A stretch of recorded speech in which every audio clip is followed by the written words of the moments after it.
How to use Expedia at the airport. Hello everybody, welcome back to my channel. This is me Pipan Bisnath, and today I'll guide you on how you can use Expedia for at the airport. What you can do is you can simply get the particular airlines that you booked its application. When you first open the app, you'll have the opportunity to enter your name and details. You can then check on My Trips option or Manage My Flight option or whatever it's called. You then enter your 6-character confirmation code and last name. Allow for notifications so if your flight time changes, you'll get notified.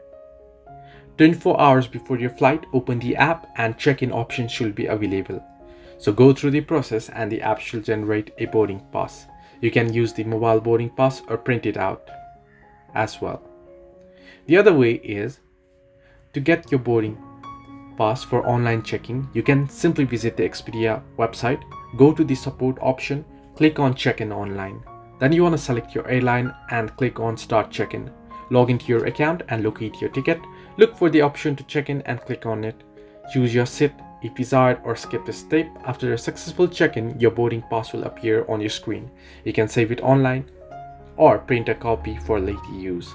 Hope this helped you to like and subscribe, and do not forget to leave a comment down below if you have any further issues.